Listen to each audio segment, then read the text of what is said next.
How do you make a video? I mean, how do you determine which games you want to necessarily review or what topics? I mean, is it kind of I know Ed, when I was interviewing Ed, he said right before he goes to sleep, he kind of has these ideas about these videos. How does it work for you?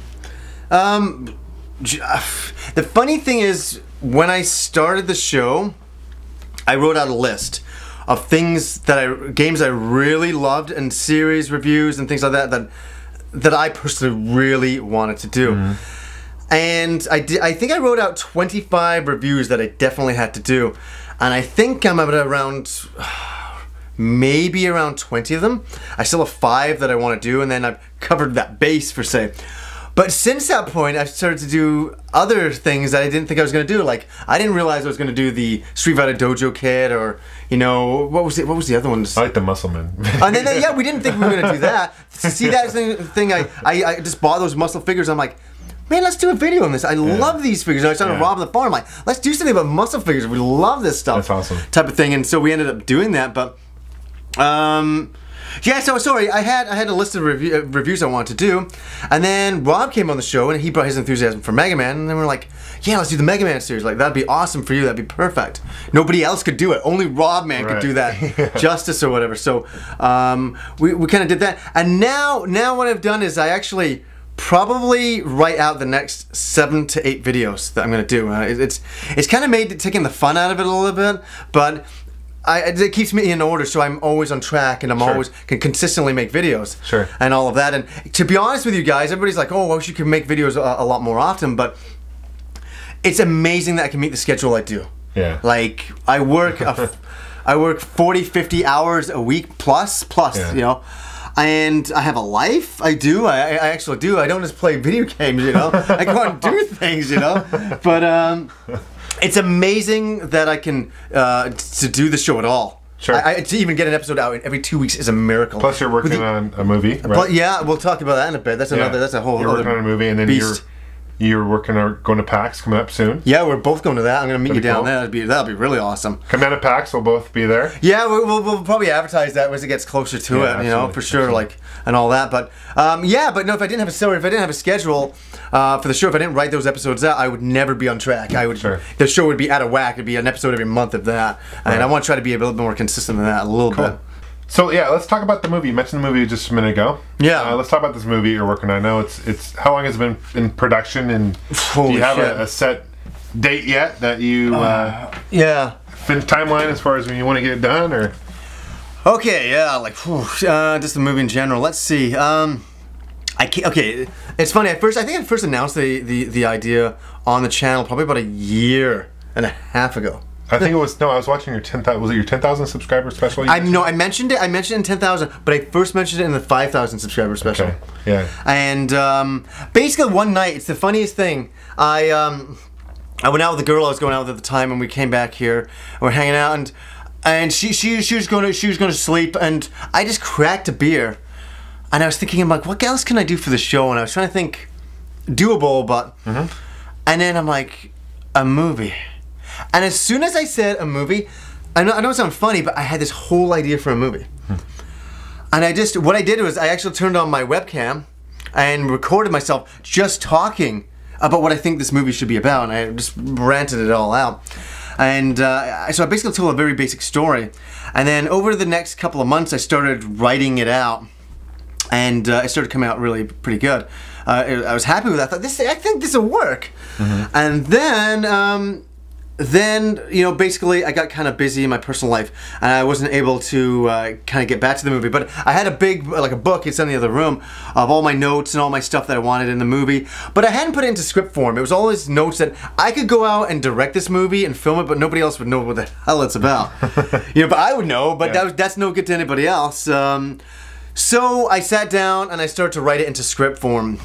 And that took a lot longer than I originally thought. And, you know, I'm not a very fast typer. I type like this. I'm not kidding. Yeah, I actually type like that. So it took a little bit of time, and then I got actually a friend of mine to actually type on the computer, and I would walk around ranting the movie. Right. And this person would actually type it all out for me, which was really good. That's cool. And then you saw the script in the other room. You told me the story, and I must say, Avatar, watch out. Oh God, yeah. It's filmed in 3D. No way. No, you know. I really want. I don't want to get this overhyped at all in any way.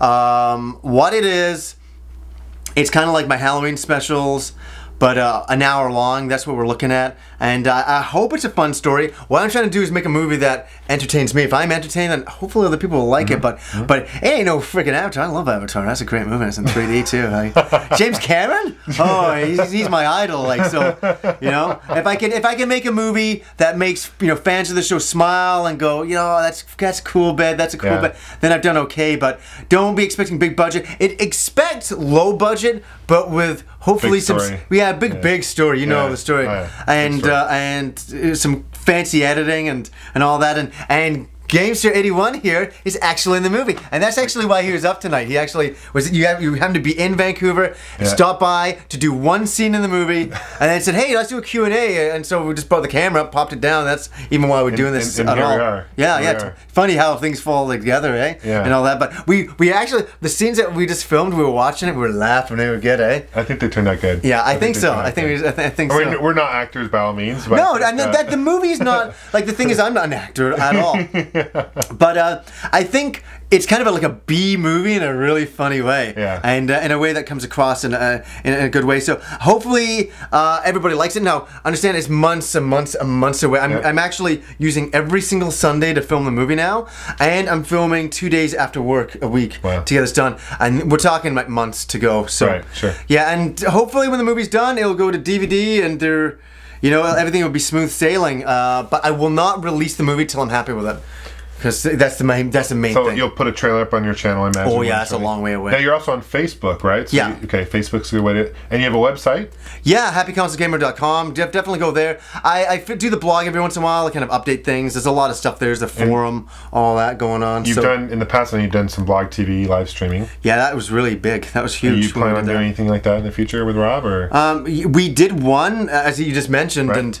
it was crazy. The questions were flying by on Blog TV. We couldn't even keep up. And we did it for 6 hours. And it feels like 6 minutes. I mean, like, it feels like so quick. It does. Yeah, you do blogs. You do all those all the time. Yeah, it's fun, and it's so enthused. Like, people are so enthused, and you get so enthused. It's again, energy giving energy, right? It's like, wow. I think that's what keeps me going, when people send me positive messages and like, you've inspired me. Yeah, it's really cool. You know, like, it's really cool.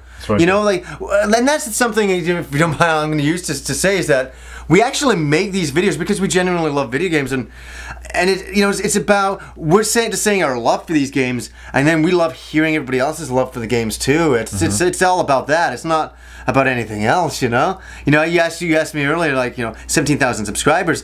Some people out there like get a huge ego by getting a lot of subscribers, and it doesn't make any sense. It's like, it's cool, a lot of people watch, but man, you're missing the point, right? Like, appreciate your audience. So what kind of got you into video gaming? Oh my God. Well, what was your humble beginnings with video games? I've been playing, ColecoVision was my first system, as I mentioned before, but, you know, probably since I was like 5 or 6. Yeah. You know, and it was kind of a way for me to kind of get away from the real world. Yeah. You know, because in like middle school, I wasn't like Mr. Popular. Yeah. You know. Yeah. So it gave me the opportunity to kind of be myself and kind of escape. Do you know what? And I agree with you. Video gaming for me during high school was a bit of escapism. Yeah. You know, I go to high school and do my thing, and I loved it. I enjoyed high school. I had a good time there. Yeah. But for some reason, I really sometimes wanted an escape, and video games really seemed to give me that, especially role-playing games at the time. I really got sucked into those worlds. Yeah, absolutely. You know, type of thing. But yeah, I probably started, you know, for me, it was the Atari 2600. But you know what, even as a kid, I thought, I don't really like this. This is kind of crappy. Because I know you're a big Star Wars fan. I remember playing The Empire Strikes Back. And remember the game, right? Yeah. And he was fighting AT-ATs, and I'm like, I remember beating the first level, I'm like, okay, now what? He's like, it's AT-ATs again. Yeah. And it's the same level looping over and over, and I'm like, even as a kid, I wasn't stupid. I'm like, oh, yeah, okay, that's my birthday gift. I'm like, great, I get to fight AT-ATs over and over. It's more fun getting the toys and playing outside. I think that's the first licensed game, actually. Was it really? Yeah. It's one of the first Star Wars games on a console, but I want to say it was one of the first licensed games. Yeah, because I think the first Star Wars game I ever played was like in an arcade. Remember? Arcade. That one. Where you're going through the trenches and all that. That was classic. That music. Oh my God. I'm still trying to get my cab fixed. I want to get that game. Oh yeah, you have that, don't you? Yeah. Oh, I forgot about that. That's one thing I watched that. I was like, yeah, one time as well. But yeah, childhood memories of that. But it wasn't until the NES days. That's when the fire started, right?